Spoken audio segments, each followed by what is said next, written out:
പടിഞ്ഞാറേ പറമ്പിൽ പോയി വാഴയുടെ ഉണ്ണിപ്പിണ്ടി എടുക്കുമ്പോൾ അവളുടെ കൈകൾ മിനുസമുള്ള വാഴത്തടിമേൽ തട്ടി. അവൾ ആ തടിമേൽ കൈകൊണ്ട് തടവി നോക്കി. തമ്പ്രാന്റെ കൈകൾ. ആലസ്യത്തിൽ കിടക്കുന്ന അവളുടെ തുടമേൽ സ്നേഹപൂർവ്വം തലോടിയിരുന്നത് അവൾക്ക് ഓർമ്മ വന്നു. അവൾ സ്വയം സമാധാനിക്കാൻ എന്ന പോലെ പറഞ്ഞു, ഇങ്ങനെയും ആയിക്കൂടെ? 2 ദിവസത്തേക്കുള്ളത് ഇവിടെ വെച്ചാ മതി. ബാക്കി നീ കൊണ്ടോയ്ക്കോ ദേവകി, പാറുവമ്മ പറഞ്ഞു. അവിടെ ഞാനും അമ്മയും മാത്രേ ഇതു തിന്നൂ അമ്രാളെ. കെട്ടിയോൻ മീനില്ലാതെ ഒരുരുള ഇറക്കില്ല. എന്നും വേണം വെച്ചതോ വറുത്തതോ. വൈകുന്നേരായാൽ ഞാൻ തെക്കേ വെട്ടോഴിയിൽ പോയി മീൻ വാങ്ങിക്കൊണ്ടരണം. മീൻകാരൻ മാപ്പിള എന്നൊന്നും ആ വഴിക്ക് വരൂല. നിന്റെ കെട്ടിയോന്റെ കുടി എങ്ങനുണ്ട് ദേവകി? കുടിയൊക്കെ നല്ലോണമുണ്ട്. വയസ്സാവും തോറും കൂടിക്കൂടി വരുന്നാ തോന്നണത്. ഇപ്പൊ കുടിക്കാത്ത ആണുങ്ങളെ കാണാൻ കിട്ടില്ല. സ്വാതന്ത്ര്യം കിട്ടിയപ്പോഴാ കുടി കൂടിയത്. കുടിക്കാനുള്ള സ്വാതന്ത്ര്യം കിട്ടിയതെന്ന് വിചാരിച്ചിട്ടുണ്ടാവും. എൻ്റെ ആങ്ങള അക്കാര്യത്തിൽ ഒഴിവാ. കുടി തുടങ്ങിയിട്ടില്ല. ഇനി എന്നാ തുടങ്ങുക ആവോ? അതും കൂടിയേ വേണ്ടൂ. ദേവകി മനസ്സിൽ ചിരിച്ചു. പാവം അമ്രാള്. കുടി മാത്രല്ല, എല്ലാം തുടങ്ങിയിട്ടുണ്ടെന്ന് പറയാ വേണ്ടിയിരുന്നത്. അല്ല, കോൺഗ്രസ്സുകാരനായതിൻ്റെ ഗുണമൊക്കെ കാണാതിരിക്കില്ല. ഇങ്ങനെയും ശുദ്ധരായ മനുഷ്യർ ഉണ്ടാവുമല്ലോ. ദേവകി ഉണ്ണിപ്പിണ്ടി വട്ടം നുറുക്കി നൂലു കളഞ്ഞ് അരിയാൻ തുടങ്ങി. അവൾ ആലോചിക്കുകയായിരുന്നു. കോൺഗ്രസ്സുകാരായാലും ശരി, കമ്മ്യൂണിസ്റ്റുകാരായാലും ശരി, കണക്കു തന്നെ. അവളുടെ ഭർത്താവ് കമ്മ്യൂണിസ്റ്റുകാരനാണ്. അത് പുറമേ പറയുന്നില്ലെന്നേയുള്ളൂ. പറഞ്ഞാൽ പോലീസിന്റെ നോട്ടപ്പുള്ളിയാവും. അവർ ഇടയ്ക്ക് അന്വേഷിച്ച് വീട്ടിൽ വരും. പലപ്പോഴും നല്ല ഉദ്ദേശം വെച്ചായിരിക്കില്ല വരുന്നത്. അയൽവക്കത്തെ പപ്പേട്ടൻ ഒളിവിലാണ്. അയാളെ അന്വേഷിച്ച് ഇടയ്ക്കിടയ്ക്ക് പോലീസുകാർ വരാറുണ്ട്. അയാളെ കിട്ടാഞ്ഞാൽ കെട്ടിയോളെ പിടിച്ചു കൊണ്ടുപോവും.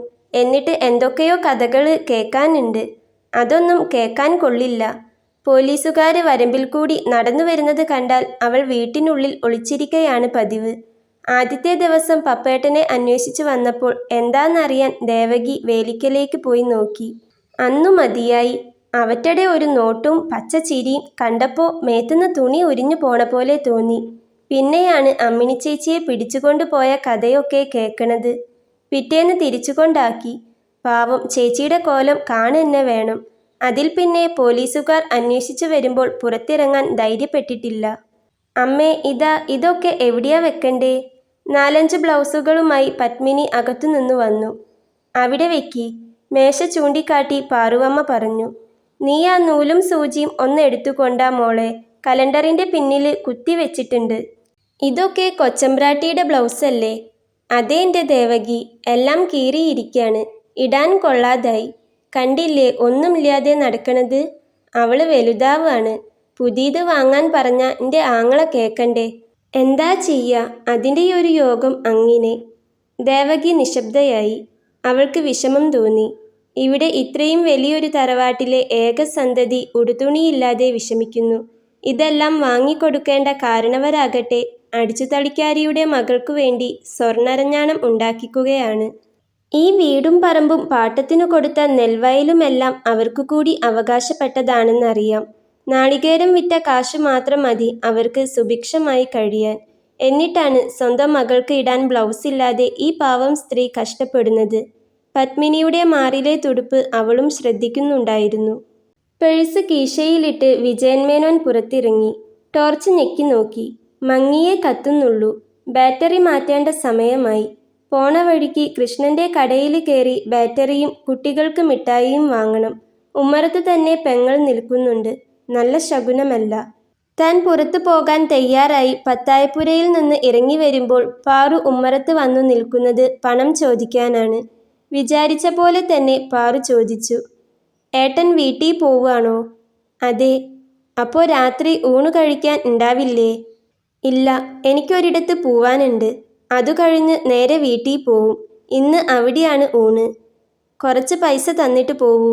ഇവിടെ ഒരു സാധനവുമില്ല. പരിപ്പില്ല, ഉള്ളില്ല, കടുക് തൊട്ട് എല്ലാം വാങ്ങേണ്ട അവസ്ഥയാണ്. ഞാൻ എവിടുന്നാണ് പണം ഉണ്ടാക്കേണ്ടത് പാറു? ഈ 2 ദിവസം കൂടുമ്പോൾ പണം എടുത്തു തരാൻ ഞാൻ ഭാര്യ വീട്ടിൽ നിന്ന് എടുത്തു കൊണ്ടുവരേണ്ടി വരും. ഇവിടെ കാര്യങ്ങൾ നടക്കണ്ടേ? മോള് ബ്ലൗസ് ഇല്ലാതാണ് നടക്കണത്.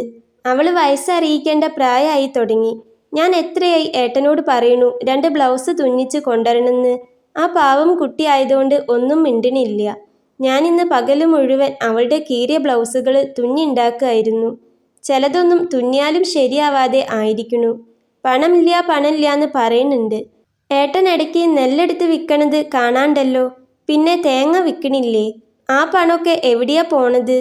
നീ എന്നോട് കണക്ക് ചോദിക്കുകയാണോ? കണക്ക് ചോദിക്കല്ല, പക്ഷേ അറിയണല്ലോ. കാര്യങ്ങൾ അത്ര പന്തിയല്ല എന്ന് വിജയൻ മേനോന് മനസ്സിലായി. ശാന്തശീലയായ തൻ്റെ പെങ്ങൾ സംസാരിക്കാൻ തുടങ്ങിയിരിക്കുന്നു. അവളെ അധികം സംസാരിപ്പിക്കാതിരിക്കുന്നതാണ് ഭംഗി. അയാൾ പേഴ്സ് തുറന്ന് ഏതാനും നോട്ടുകൾ എടുത്ത് പെങ്ങൾക്കു കൊടുത്തു. ഇതുകൊണ്ടൊന്നും ആവില്ലെന്ന മട്ടിൽ അവർ ആ നോട്ടുകൾ എണ്ണി നോക്കി. പോണ വഴിക്ക് കണാരൻ്റെ കടേന്ന് 2 ബ്ലൗസിനുള്ള തുണി വാങ്ങി തുന്നിക്കാൻ കൊടുക്കാൻ പറ്റുമോ? കണാരൻ്റെ കടയിൽ തുന്നാൻ കൊടുക്കണ്ട, പൗലോസിൻ്റെ അടുത്ത് കൊടുത്താൽ മതി. വിജയൻ മേനോൻ അമർത്തി മൂളി. പടിക്കലേക്ക് നടക്കുമ്പോൾ അയാൾ ആലോചിച്ചു. കാര്യങ്ങൾ അത്ര ഗുണകരമായിട്ടല്ല പോകുന്നത്. നെല്ലും തേങ്ങയും വിറ്റ പണം ശരിയാണ്, അത് എവിടെയാണ് പോകുന്നതെന്നറിയാൻ പാറുവിന് അവകാശമുണ്ട്. അളിയൻ മരിച്ചതിൽ പിന്നെ താൻ അവളെ ഭീഷണിപ്പെടുത്തി നിലയ്ക്കു നിർത്തിയിരിക്കയാണ്. പത്മിനിയും വലുതാകുകയാണ്. അവൾ ഏതു തരക്കാരിയാവുമെന്ന് അറിയില്ല. ഇപ്പോൾ തന്നെ കണ്ടാൽ മിണ്ടുക കൂടിയില്ല. ഭാര്യ വീട്ടിൽ താൻ കാര്യങ്ങൾ അന്വേഷിക്കേണ്ട, ശരി തന്നെ. പക്ഷേ ഭാര്യയ്ക്കും മക്കൾക്കും വേണ്ടി ഓരോ തരത്തിലായി പണം ധാരാളം ചെലവാകുന്നുണ്ട്. വസുമതിക്ക് ഇടയ്ക്കിടയ്ക്ക് വസ്ത്രങ്ങൾ വാങ്ങണം. അതും കസവുകരയുള്ള മുണ്ടു തന്നെ വേണം താനും. ഏട്ടന്മാരുടെ ഭാര്യമാർ എന്തു വാങ്ങിയാലും അവൾക്കും അതേപോലുള്ള വസ്ത്രങ്ങൾ വാങ്ങണമെന്ന് നിർബന്ധമാണ്. 2 ഏട്ടന്മാരുള്ളതുകൊണ്ട് ഇവിടെ ഇരട്ടി ചെലവാണ്. വാങ്ങിക്കൊടുത്തില്ലെങ്കിൽ പരിഭവമാണ്. അതവൾ പ്രകടമാക്കുകയും ചെയ്യും. കെട്ടിപ്പിടിക്കാൻ കൂടി സമ്മതിക്കില്ല. മറിച്ച് ആ കാലങ്ങളിൽ അവൾ അവളുടെ നഗ്നമേനി പല വിധത്തിൽ കാണിച്ച് അയാളെ കലശലായി കമ്പം പിടിപ്പിക്കുകയും ചെയ്യും. ഒറ്റമുണ്ടുടുത്ത് കിടപ്പറയിൽ നടക്കും. അവളുടെ ഭംഗിയുള്ള വലിയ ചന്തി മൂടുന്ന തലമുടി ഇടയ്ക്കിടയ്ക്ക് കെട്ടിവയ്ക്കും. അടുത്ത നിമിഷത്തിൽ ഉതിർന്നു വീഴാൻ പാകത്തിൽ. തനിക്കു നേരെ ചെരിഞ്ഞു കിടക്കുമ്പോൾ മുലകളുടെ കനം കാരണം ബ്ലൗസിൻ്റെ കുടുക്കുകൾ വിട്ടുപോകുന്നത് അറിഞ്ഞില്ലെന്ന മട്ടിൽ ഉറക്കം നടിച്ചു കിടക്കുന്നു. തൊടാൻ പോയാൽ കൈ തട്ടി മാറ്റുന്നു. പിന്നെ പിറ്റേന്ന് ടൗണിൽ പോയി 1.5 ഇഞ്ച് വീതി കസവുകരയുള്ള മുണ്ടും അതിൻ്റെ ഒപ്പം ഇടാൻ കയ്യിൽ ഞൊറികളുള്ള ചുവപ്പ് ബ്ലൗസും തുന്നിച്ചു കൊണ്ടുവന്നാലേ മുഖം പ്രസാദിക്കൂ. അന്നു രാത്രി കിടപ്പറയിൽ കുശാലാണ്. പിന്നെ കുറേ ദിവസത്തേക്ക് ഭാര്യ വീട്ടിൽ തൻ്റെ കാര്യങ്ങൾ പ്രത്യേകം ശ്രദ്ധിക്കപ്പെടുന്നു. ഇപ്പോൾ പുതിയ ആവശ്യങ്ങൾ വരേണ്ട സമയമായിരിക്കുന്നു. വിജയൻ മേനോൻ ശ്വാസം പിടിച്ചു നിൽക്കുകയാണ്. വീതി കൂടിയ വരമ്പിൽ കൂടി നടക്കുമ്പോൾ ഇരുവശത്തുമുള്ള നെൽച്ചെടികളുടെ പച്ചപ്പിൽ സൂര്യൻ്റെ മഞ്ഞ പ്രകാശം സ്വർണ്ണത്തിരമാലകൾ ഉണ്ടാക്കുന്നത് ശ്രദ്ധിച്ചു. കതിരുകൾ കനം വെച്ചു വരുന്നു. 1.5 മാസത്തിനുള്ളിൽ കൊയ്യാറാകും. പത്തായത്തിലെ നെല്ല് തീർന്നു തുടങ്ങി. ഒരിക്കൽ കൂടി വിൽക്കാനുണ്ടാകും. അതു കഴിഞ്ഞാൽ 1.5 മാസത്തിനുള്ളിൽ അപ്പൂട്ടി പാട്ടം അളന്നില്ലെങ്കിൽ കഞ്ഞിക്കുടി മുട്ടും. ഇപ്രാവശ്യം അവൻ എന്തൊക്കെ ഒഴിവുകഴിവുകളാണാവോ പറയാൻ പോണത്. കുട്ടപ്പൻ്റെ അടുത്ത് ഇന്ന് പോവില്ലെന്നു കരുതിയതാണ്. അതിനുവേണ്ടി വളഞ്ഞ വഴി പിടിക്കുകയും ചെയ്തിരുന്നു. പക്ഷേ ഇപ്പോൾ എത്തിയത് അയാളുടെ കുടിലിൻ്റെ മുൻപിലാണ്. ചുറ്റും നോക്കി. ആരുമില്ല. ആൾക്കാർ എത്താൻ തുടങ്ങുന്നേയുള്ളൂ. 1 ഗ്ലാസ്സെങ്കിലും അകത്താക്കിയിട്ട് പോവാം. അയാൾ അകത്തു കടന്നു.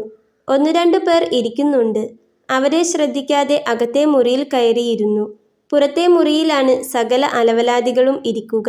അകത്തെ മുറി മാന്യന്മാർക്കുള്ളതാണ്. കുട്ടപ്പൻ തോർത്തുമുണ്ട് തോളത്തിട്ട് ചിരിച്ചുകൊണ്ട് കുപ്പിയും ഗ്ലാസുമായി എത്തി. തൊട്ടുകൂട്ടാൻ എന്തെങ്കിലും കൊണ്ടരട്ടെ തമ്പ്രാനെ? എന്താ ഉള്ളത് കുട്ടപ്പ? മത്തിയുണ്ട്, വെച്ചതും വറുത്തതും. നല്ല തൊടുള്ള മീന. പിന്നെ നൂൽപ്പിട്ട് അടുപ്പത്ത് കേറ്റിയിട്ടുണ്ട്. ഇപ്പോൾ ആവും. ആദ്യം മീൻ വറുത്തത് കൊണ്ടാ. നൂൽപ്പിട്ട് ആവുമ്പോൾ അതും മീൻകറിയും കൂടി കൊണ്ടുവാ. ശരി ബ്രാനെ. 1 ഗ്ലാസ് മാത്രം കുടിച്ച് ഇറങ്ങണമെന്ന് കരുതിയാണ് കയറിയത്. 1 ഗ്ലാസ് കഴിഞ്ഞപ്പോഴേക്കും മത്തിക്കറിയും നൂൽപ്പിട്ടും എത്തി. അപ്പോൾ 2ാമത്തെ ഗ്ലാസും നിറച്ചു.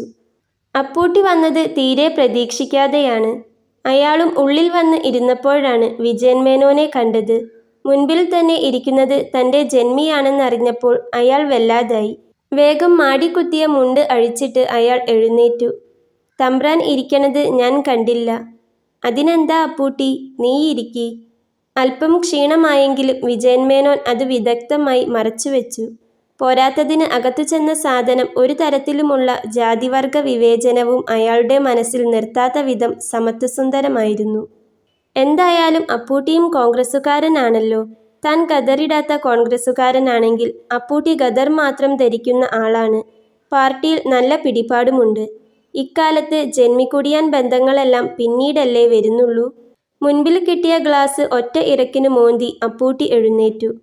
ഫ്യൂഡൽ വ്യവസ്ഥിതി അയാളുടെ മനസ്സിനെ ഇപ്പോഴും വേട്ടയാടിയിരുന്നു.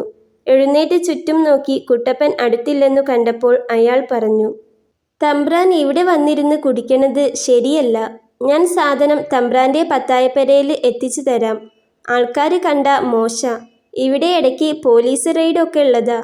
ഒക്കെ ഒരു നാടകാണ്. എന്നാലും തമ്പ്രാൻ അതിലൊക്കെ പെട്ടാൽ ശരിയാവില്ല. വിജയൻ മേനോൻ ഒന്നും പറഞ്ഞില്ല. കാര്യം ശരിയായിരിക്കാം. ശരിതെറ്റുകളെല്ലാം നോക്കിയാൽ ഒന്നും ചെയ്യാൻ പറ്റില്ല. കുപ്പി കഴിഞ്ഞതോടെ നൂൽപ്പിട്ടും മത്തിക്കറിയും കഴിഞ്ഞിരുന്നു. കുട്ടപ്പൻ്റെ ഭാര്യയുണ്ടാക്കുന്ന മീൻകറിയാണ്. ആളെ കണ്ടാൽ കാൽ കാശിന് കൊള്ളില്ല. മെലിഞ്ഞുണങ്ങിയ ഒരു സാധനം. പക്ഷേ അവൾ മീൻ വെച്ചാൽ വിരല് കടിച്ചു പോകും. പുറത്തു കടന്ന ഉടനെ അയാൾ മടിയിൽ നിന്ന് മുറുക്കാൻ്റെ പൊതിയെടുത്തു തുറന്നു. നടക്കുമ്പോൾ അല്പം ആട്ടമുള്ളത് വീട്ടിലെത്തുമ്പോഴേക്ക് ശരിയാവും. വസുമതിക്ക് മണം പിടുത്തം കിട്ടാഞ്ഞാൽ രക്ഷപ്പെട്ടു. 2 വീട് അപ്പുറത്താണ് രമണിയുടെ വീട്. അവളെ കണ്ടിട്ട് കുറച്ചു ദിവസമായി. ഇന്ന് എന്തായാലും പോണ്ട. നേരെ വീട്ടിലേക്കു തന്നെ പോകാം. തമ്പ്രാൻ കാണാത്ത മട്ടില് പോകുക. രമണി പടിക്കൽ തന്നെയുണ്ടായിരുന്നു. മുള്ളുവേലിയുടെ തന്നെ ഒരു കഷ്ണമാണ് അവളുടെ പടിവാതിൽ. അതിനു പിന്നിൽ നിന്നതുകൊണ്ടാണ് കാണാതിരുന്നത്. അവൾ വാതിൽ കുറച്ചു തുറന്നു. നല്ല കാഴ്ചയായിരുന്നു. ഇറക്കമില്ലാത്ത ഒരൊറ്റ മുണ്ടും തീരെ വീതി കുറഞ്ഞ ബ്ലൗസുമാണ് അവൾ ഇട്ടിരുന്നത്. അതിൻ്റെ മുകളിലെ 2 കുടുക്കുകൾ വിട്ടിരുന്നു. അവളുടെ വയറ് മടക്കുകളൊന്നും വീഴാതെ നിരപ്പായി കിടക്കുന്നു. വിജയൻ മേനോൻ പിന്നിലേക്ക് നോക്കി. ആരുമില്ല. അയാൾ അകത്തു കടന്നപ്പോൾ രമണി വാതിലടച്ചു കയർകൊണ്ട് കെട്ടിവെച്ചു. വീട്ടിനകത്തു കടന്ന് ഉമ്മറത്തേക്കുള്ള വാതിലടച്ച് കുറ്റിയിട്ട ശേഷം രമണി പറഞ്ഞു, തമ്പ്രാന് ഇപ്പഞ്ഞൊന്നും വേണ്ടെന്നായിരിക്കണു. എന്താ നീ അങ്ങനെ പറയണത്? ഞാൻ ഒരാഴ്ച മുമ്പല്ലേ വന്നത്. എന്നാലും എനിക്ക് അങ്ങനൊക്കെ തോന്നുക. അവൾ കട്ടിലിൽ അടുത്തിരുന്ന് അയാളുടെ ഷർട്ടിൻ്റെ കുടുക്കുകൾ അഴിക്കാൻ തുടങ്ങി. വിജയൻ മേനോൻ്റെ കൈകളും തിരക്കിലായിരുന്നു. അഴിക്കാൻ അധികമൊന്നും വസ്ത്രങ്ങൾ അവളുടെ ദേഹത്തുണ്ടായിരുന്നില്ല എന്നത് ഒരു അസൗകര്യമാണോ എന്നയാൾക്ക് തീരുമാനിക്കാൻ കഴിഞ്ഞില്ല. അവളുടെ കട്ടിൽ അനങ്ങുമ്പോൾ സാധാരണ പടി കരകര ശബ്ദമുണ്ടാക്കി. നീ നിന്റെ കട്ടിൽ എന്തെങ്കിലും ചെയ്യ്. അത് മാറ്റണം തമ്പ്ര. കാശ് കുറേ ആവും. എത്രയാവും? പുതുതൊന്ന് പണിയിപ്പിക്കാൻ 19 ഉറുപ്പികയെങ്കിലും വേണം. ഞാൻ കുറച്ച് തരാം. ബാക്കി നീ മറ്റുള്ളവരുടെ അടുത്തുനിന്നും വാങ്ങ്. ഇതിൽ കിടന്നിട്ട് ചെയ്യാൻ ഒരു സുഖവുമില്ല. സാരല്യമ്പ്ര, അടുത്ത ആഴ്ച തമ്പ്രാൻ വരുമ്പോഴേക്ക് ഞാൻ കട്ടിൽ മാറ്റാം. അവൾ അയാളെ സുഖിപ്പിക്കുകയാണ്. വത്സ്യായന മുനിയുടെ ശാസ്ത്രത്തിൽ ബിരുദമെടുത്ത പോലെയാണവൾ പെരുമാറുന്നത്. വസുമതിക്കും ദേവകിക്കും അറിയാത്ത പല അടവുകളും അവൾ പ്രയോഗിക്കാൻ തുടങ്ങിയപ്പോൾ അയാൾ അവൾക്കടിമപ്പെടുകയായിരുന്നു. നീ എന്നെ കഷ്ടത്തിലാക്കാണ് രമണി. അവളുടെ മാംസളത വാരിയെടുത്തുകൊണ്ട് വിജയൻ മേനോൻ പറഞ്ഞു. അവൾ ചിരിച്ചു. മറ്റുള്ളവരെ കഷ്ടപ്പെടുത്തുന്നതിൽ അവൾ ആനന്ദം കണ്ടെത്തുന്നു. വരമ്പുകൾ അയാളെ കബളിപ്പിക്കാൻ തുടങ്ങിയിട്ട് കുറച്ചു നേരമായി. കാൽ വയ്ക്കുമ്പോഴേക്ക് തെന്നി മാറുന്നു. ഇങ്ങനെ പോയാൽ ശരിയാവില്ല. അയാൾ അടുത്തു കണ്ട ഒരു പടിപ്പുരയുടെ സിമന്റിട്ട പടിമേലിരുന്ന് എളിയിൽ തിരുകിയ പൊതി കെട്ടഴിച്ച് മുറുക്കാൻ തുടങ്ങി. ഒന്നു മുറുക്കിയാൽ കുറച്ചു ഭേദമാകും. അതു ശരിയല്ലെന്ന് നടക്കാൻ തുടങ്ങിയപ്പോൾ മനസ്സിലായി. വീണ്ടും പഴയ മട്ടിൽ തന്നെ. ഇനി കുറച്ചു ദൂരം കൂടിയേ ഉള്ളൂ. എങ്ങനെയെങ്കിലും അവിടെ എത്തിക്കിട്ടിയാൽ മതി. വീട്ടിൻ്റെ പടിക്കലെത്തിയപ്പോഴാണ് കണ്ണിലാകെ ഇരുട്ട് പരക്കുന്ന പോലെ തോന്നിയത്. വയറ്റിൽ നിന്ന് ഉരുണ്ടുകയറുന്ന മിശ്രിതം ഒരു വലിയ ഓക്കാനത്തോടെ പുറത്തേക്ക് തെറിച്ചു. അയാൾ പടിക്ക് പുറത്ത് നിലത്ത് കുഴഞ്ഞു വീണു. എത്ര നേരം അവിടെ കിടന്നു എന്നറിയില്ല. അതിനിടയ്ക്ക് നേരിയ ബോധം വന്നപ്പോൾ ആരോ വീട്ടിൽ നിന്ന് പടി കടന്നു പുറത്തു കടക്കുന്നതു കണ്ടു. അളിയന്മാരിലൊരാളാവണം. ആരാണെന്ന് മനസ്സിലായില്ല. അയാൾ കുനിഞ്ഞ് തൻ്റെ മുഖത്ത് ടോർച്ചടിച്ചു നോക്കി. ഒരു കനത്ത മൂളലോടെ നടന്നകന്നു. വിജയൻ മേനോൻ കുറച്ചു നേരം കൂടി എഴുന്നേൽക്കാൻ കഴിയാതെ കിടന്നു. പിന്നെ എഴുന്നേറ്റ് സാവധാനത്തിൽ നടന്ന് ഉമ്മറത്തു കയറി വാതിൽക്കൽ മുട്ടി. ആരും വാതിൽ തുറക്കാത്തതുകൊണ്ട് വീണ്ടും മുട്ടി. വാതിൽ തുറന്നു. റാന്തൽ പിടിച്ചുകൊണ്ട് വസുമതി പ്രത്യക്ഷപ്പെട്ടു. എന്താ ഈ കാണണത്? വസുമതി അയാളെ നോക്കി മൂക്ക് പൊത്തി. അയാൾ അപ്പോഴാണ് സ്വന്തം വസ്ത്രത്തിൽ നോക്കുന്നത്. ഷർട്ടിലും മുണ്ടിലും ഛർദിയുടെയും മുറുക്കാന്റെയും പാടുകൾ. കുടിച്ചിട്ട് ഇനി ഇവിടെ കേറി വരരുതെന്ന് പറഞ്ഞിട്ടില്ലേ? പെങ്ങളുടെ അടുത്തേക്ക് തന്നെ പോയാ മതി. കൊട്ടിയടയ്ക്കപ്പെട്ട വാതിലിനു മുൻപിൽ അയാൾ കുറച്ചുനേരം കാത്തുനിന്നു. പിന്നെ കോലായിയുടെ ഒരറ്റത്ത് പോയി അവിടെ വീണുറക്കമായി. വിജയൻ മേനോൻ പത്തായപ്പുരയിൽ നിന്ന് ഇറങ്ങി വന്നപ്പോഴേ പാറുവമ്മ കണ്ടുള്ളൂ. വരാറാവുന്നല്ലേയുള്ളൂ എന്നു കരുതി ഇരിക്കുകയായിരുന്നു. ഏട്ടൻ നേരത്തെ എത്തിയോ? ഞാൻ കഞ്ഞി എടുക്കട്ടെ? ഏട്ടൻ വന്നിട്ട് മതിയിലോന്ന് കരുതി ഇരിക്കയായിരുന്നു. അവർ കഞ്ഞി വിളമ്പാനായി അടുക്കളയിലേക്ക് പോയി. വിജയൻ മേനോൻ 4 മണിക്കു തന്നെ എത്തിയിരുന്നു. ഒരുറക്കം കഴിഞ്ഞ് ഉണർന്നപ്പോഴാണ് വസുമതിയുടെ ഒപ്പം കിടപ്പറയിലല്ല കിടക്കുന്നതെന്ന ബോധമുണ്ടായത്. അയാൾ തപ്പിപ്പിടഞ്ഞെഴുന്നേറ്റു. അഴിഞ്ഞുപോയ മുണ്ട് മുറുക്കിയെടുത്ത് ടോർച്ചിനു വേണ്ടി തപ്പി. കാണാനില്ല. കീശയിൽ പേഴ്സുണ്ട്. പടിപ്പുരയ്ക്ക് പുറത്ത് വീണുകിടന്നത് ഓർമ്മ വന്നപ്പോൾ അയാൾ മുറ്റത്തേക്കിറങ്ങി. വസുമതി ഉണരുന്നതിനു മുൻപ് സ്ഥലം വിടണം. ഭാഗ്യത്തിന് ടോർച്ച് പുല്ലുകൾക്കിടയിൽ വീണുകിടക്കുന്നുണ്ട്. ബാറ്ററി തീരെ പോയിരിക്കുന്നു. നിലാവുള്ളതുകൊണ്ട് രക്ഷപ്പെട്ടു. വീട്ടിലെത്തിയ ഉടനെ മുണ്ടും ഷർട്ടും അഴിച്ചു ചുരുട്ടി കട്ടിലിന്റെ അടിയിലേക്ക് എറിഞ്ഞു. പിന്നെ സമയം കിട്ടുമ്പോൾ ഒലുമ്പിയിടണം. കറ ബാക്കി നിൽക്കാതിരിക്കില്ല. തോർത്തൊടുത്ത് കുളത്തിൽ പോയി കുളിച്ചു വന്നു. ഇന്നലത്തെ വൃത്തികേടുകൾ മുഴുവൻ ദേഹത്തു നിന്നു പോകാൻ ഒരു 4 കുളിയെങ്കിലും വേണ്ടിവരും. താൻ എന്തിനീ വൃത്തികേടുകൾ ചെയ്യുന്നു? കുളി കഴിഞ്ഞ് പത്തായപ്പുരയിൽ തിരിച്ചെത്തിയിട്ടും ആ ചോദ്യത്തിന് അയാൾക്ക് മറുപടിയൊന്നും കിട്ടിയില്ല. മേശപ്പുറത്ത് കഞ്ഞി വിളമ്പി പാറുവമ്മ ഏട്ടനെ വിളിച്ചു. അയാൾ കഞ്ഞി കുടിച്ചുകൊണ്ടിരിക്കെ അവർ ചോദിച്ചു, ഇന്നലെ മോൾക്കുള്ള ബ്ലൗസ് തുന്നാൻ കൊടുത്തോ ഏട്ടൻ? സമയം കിട്ടിയില്ല. ഇന്ന് രാവിലെ പോണുണ്ട്. കൊടുക്കാം. പറ്റുമെങ്കിൽ 2 പാവാടയും തുന്നാൻ കൊടുക്കണം. എല്ലാം കീറി തുടങ്ങിയിരിക്കുന്നു. നോക്കട്ടെ എത്ര പണം ഉണ്ടാവുന്ന്. അയാൾ താഴുകയാണ്. അയാൾക്ക് പേടി പിടിച്ചിരിക്കുന്നു. തലേന്നു രാത്രി വസുമതി പുറത്താക്കിയത് തൽക്കാലത്തേക്കാണോ എന്നയാൾക്ക് ഉറപ്പില്ല. അവളെ സന്തോഷിപ്പിക്കാൻ എന്തെങ്കിലും വാങ്ങിക്കൊടുത്താൽ മതി. എന്തെങ്കിലും പോരാ, കാര്യമായി തന്നെ വേണ്ടിവരും. അങ്ങനെ കുറച്ചു കാലത്തേക്കു കൂടി നടക്കുമായിരിക്കും. അവളുടെ ഏട്ടന്മാരെ തൃപ്തിപ്പെടുത്താനോ? ഇന്നലെ പടിപ്പുരയിൽ ഛർദിച്ചു കിടക്കുമ്പോൾ മുഖത്തേക്ക് ടോർച്ചടിച്ചു നോക്കിയത് അളിയന്മാരിൽ ഒരാളാണ്. ഒരാൾ മറ്റാളോട് പറയാതിരിക്കില്ല. അവർ തമ്മിൽ ഇപ്പോഴും നല്ല യോജിപ്പാണ്. സാധാരണ കല്യാണം കഴിഞ്ഞാൽ ഏട്ടാനുജന്മാർ തമ്മിൽ പൊരിഞ്ഞ അടിയാവുകയാണ് പതിവ്. അത് ഭാഗത്തിൽ കലാശിക്കുകയും ചെയ്യും. അവർ തമ്മിൽ യോജിപ്പാണെങ്കിൽ കൂടി ഭാര്യമാർ സമ്മതിക്കാറില്ല. ഇവിടെ അങ്ങനെയൊന്നുമല്ല. ഏട്ടന്മാർക്ക് അനുജത്തിയെയും നല്ല കാര്യമാണ്. അതുകൊണ്ട് വസുമതി അനാഥയാവുമെന്ന പ്രശ്നമൊന്നുമില്ല. താൻ സൂക്ഷിച്ചിരിക്കണമെന്നതിന് മറ്റൊരു കാരണം. സാധാരണ നായർ തറവാട്ടിലൊക്കെ അമ്മാവന്മാർക്ക് ഒരുവിധം നല്ല സ്ഥാനമാണ്. ഇവിടെ സ്വന്തം വീട്ടിലും തൻ്റെ സ്ഥാനം പരുങ്ങലിലാണ്. അയാൾ ഒന്നും പറയാതെ ജനലിലൂടെ പുറത്തേക്ക് നോക്കി കഞ്ഞി കുടിച്ചു. പറമ്പ് ആകെ വരണ്ടിരിക്കുന്നു. നന തുടങ്ങേണ്ട കാലം അതിക്രമിച്ചു. ഇനി ധനുവാകുമ്പോഴേക്ക് മണ്ണ് പാറ പോലെ ഉറയ്ക്കും. തുലാവർഷത്തിന്റെ വെള്ളമൊക്കെ എങ്ങോട്ട് പോയി ആവോ? ഭാഗ്യത്തിന് പറമ്പുകിള കഴിഞ്ഞു.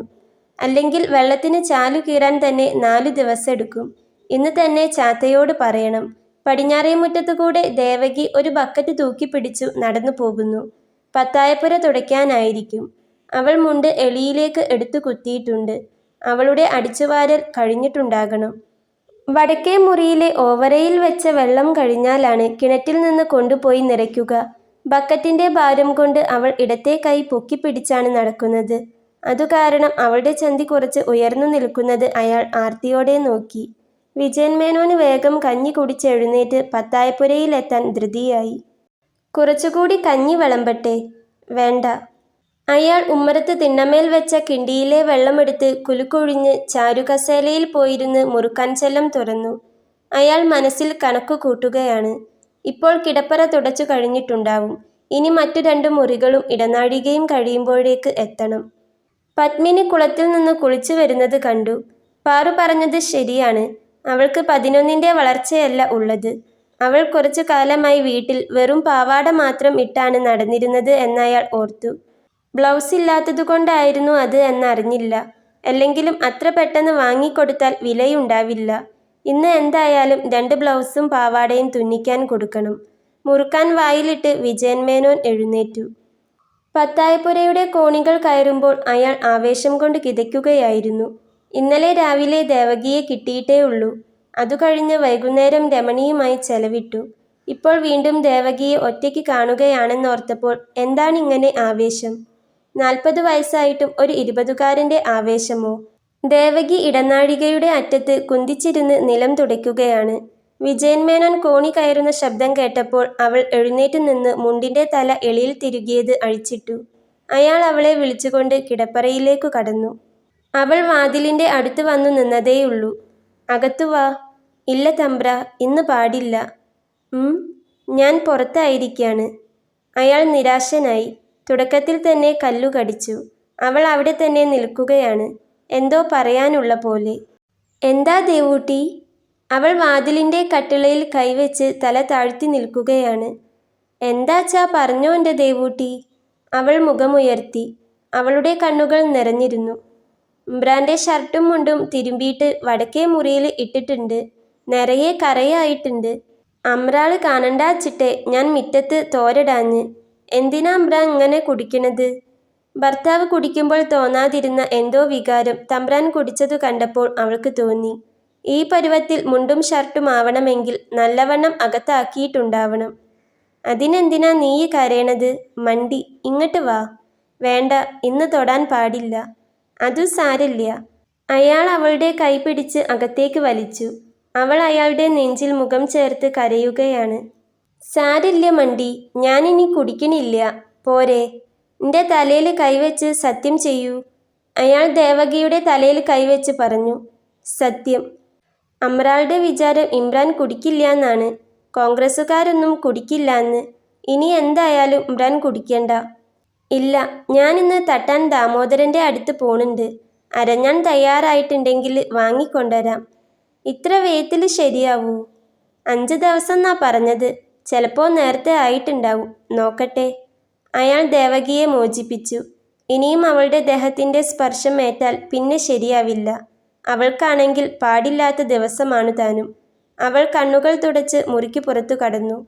ഇന്ന് കുറേ ജോലിയുള്ള ദിവസമാണ്. തേങ്ങക്കാരൻ മൊയ്തീനെ കാണണം. തേങ്ങയുടെ പണം തരാമെന്ന് പറഞ്ഞ ദിവസമാണ്. മുഴുവൻ തരുമെന്ന് തോന്നുന്നില്ല. അവനും ഇപ്പോഴായി പണം തരുന്ന കാര്യത്തിൽ പിന്നിലാണ്. എല്ലാം ഒന്നാണ് കാണിക്കുന്നത്, തൻ്റെ കഴിവില്ലായ്മ, ധൈര്യമില്ലായ്മ. അയാൾ മുണ്ടുമാറ്റി ഷർട്ടെടുത്തിട്ടു. അലമാരിയിൽ നിന്ന് വേഷ്ടിയെടുത്ത് ചുമലിലിട്ടു. ബാഗിൽ നെല്ല് വിറ്റ പണം കുറച്ച് ബാക്കിയുണ്ടായിരുന്നത് എടുത്ത് പേഴ്സിലിട്ട് അലമാരി പൂട്ടി. കോണിയിറങ്ങുമ്പോൾ വടക്കേ മുറിയിൽ ദേവകി ബക്കറ്റിൽ നിലം തുടയ്ക്കുന്ന തുണി ഒലുമ്പുന്ന ശബ്ദം കേട്ടു. അങ്ങോട്ട് തിരിയാനുള്ള പ്രേരണ ഒഴിവാക്കി അയാൾ കോണിയിറങ്ങി. ചാത്ത അവൻ്റെ കുടിലിൻ്റെ മുറ്റത്ത് തന്നെ നിൽക്കുന്നുണ്ട്. ജോലിക്ക് പോകാനുള്ള തയ്യാറെടുപ്പിലാണ്. അയാൾ വരമ്പിന്മേൽ നിന്നുകൊണ്ട് വിളിച്ചു, "ചാത്തേ." ചാത്ത ഓടി വന്നു. തോളത്തിട്ട മുണ്ട് എടുത്ത് കക്ഷത്ത് തിരികെ വെച്ച് തൊഴുതു നിന്നു. "എന്താ ബ്രാ?" "തെക്കേ കണ്ടം കുറച്ചുകൂടി കിളയ്ക്കാൻ ബാക്കിയുണ്ട്. അതു കഴിക്കണം. ഒപ്പം കവുങ്ങിന് തടം കൂട്ടി നനയും തുടങ്ങണം. ഇന്ന് തന്നെ പണി തുടങ്ങിക്കോ." "നാളെ വരാം തമ്പ്രാ. ഇന്ന് ഭാസ്കരൻ തമ്പ്രാൻ്റോടെ ചെല്ലാംന്ന് ഏറ്റിട്ടുണ്ട്. മോന്തിക്ക് പോയി കറമ്പനെ കണ്ട് വരാൻ പറയണം. ഇപ്പൊ പോയാ കാണില്ല. ഓൻ പണിക്ക് പോയിട്ടുണ്ടാവും. തിലാമിടാൻ ഓനും വേണം." "എന്നാ ഒരു കാര്യം ചെയ്യ്. ആദ്യം 2 പേരും കൂടി കിള ബാക്കിയുള്ളത് തീർക്ക്. എന്നിട്ട് തുലാം വെക്കണ പണി ചെയ്താ മതി." "ശരി ബ്രാ. നാളെ തന്നെ വരണം ട്ടോ." "അടിയൻ നാളെ തന്നെ വരാം ബ്രാ." ചാത്ത തല കുമ്പിട്ടു നിൽക്കെ വിജയൻ മേനോൻ വരമ്പിലൂടെ നടന്നു നീങ്ങി. തിരുവാതിരക്കാറ്റ് അയാൾക്ക് ഉണർവുണ്ടാക്കി. അവരുടെ പാടത്ത് ചെറുവരമ്പിലൊന്നിൽ കുമ്പിട്ട് നിന്ന് നെൽച്ചെടികൾ പരിശോധിക്കുന്ന അപ്പൂട്ടി വിജയൻ മേനോനെ കണ്ടപ്പോൾ വേഗം നടന്നു വന്നു. "പാടത്ത് നിറയെ ചായ് വീണിരിക്കണു."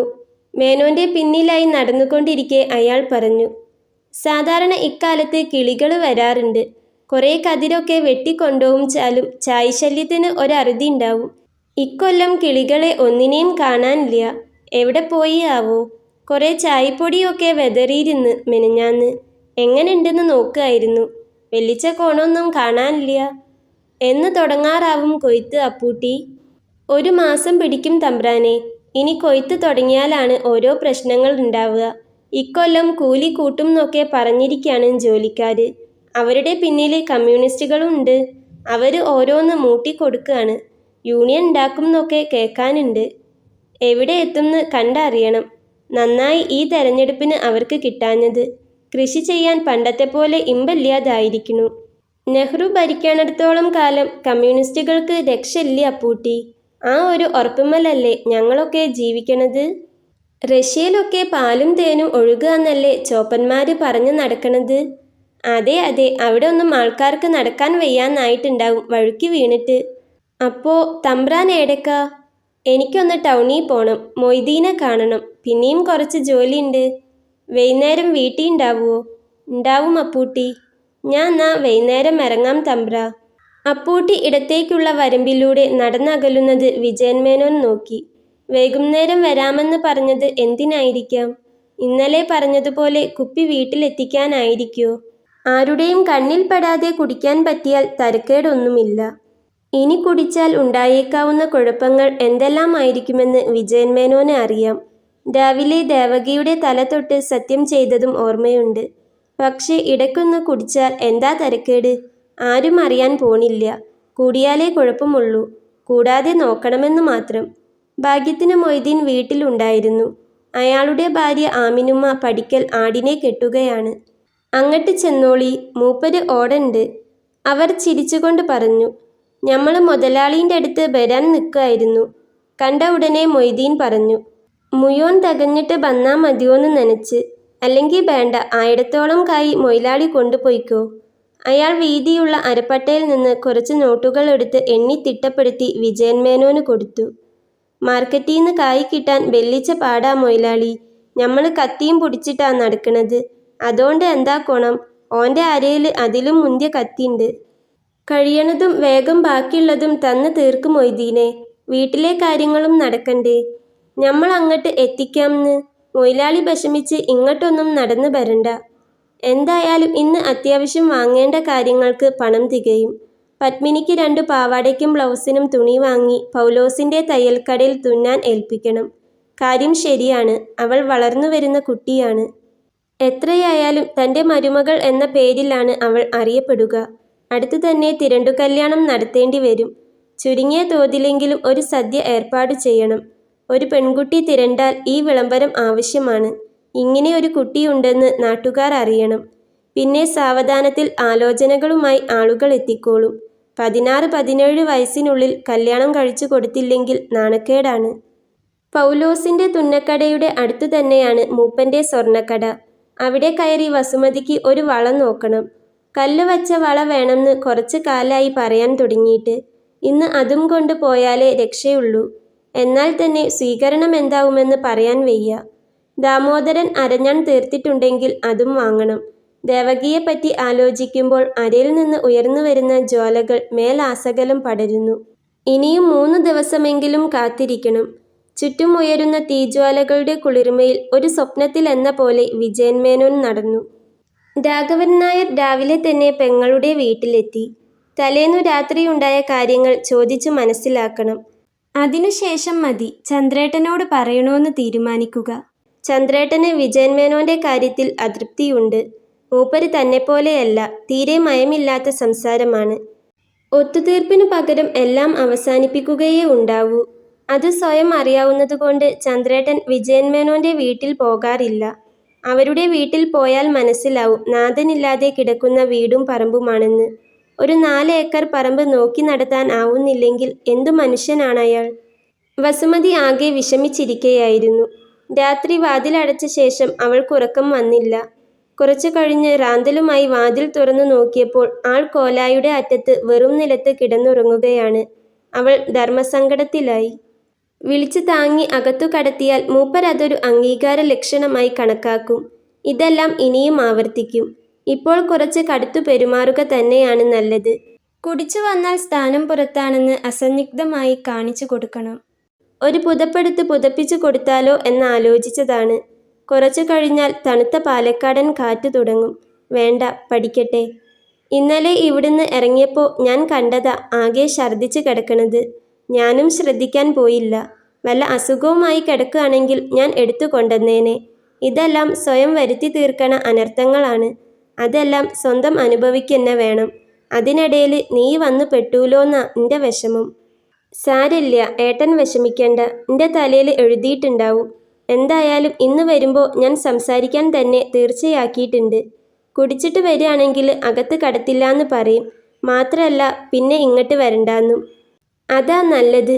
എൻ്റെയും ചന്ദ്രേട്ടൻ്റെയും കാലം കഴിയണ വരെ നിനക്ക് ഒരു വിഷമവും ഉണ്ടാവില്ല. പിന്നെ മക്കള് വലുതാവല്ലേ, അവര് അമ്മയെ നോക്കിക്കോളും. അതെനിക്കറിയാം.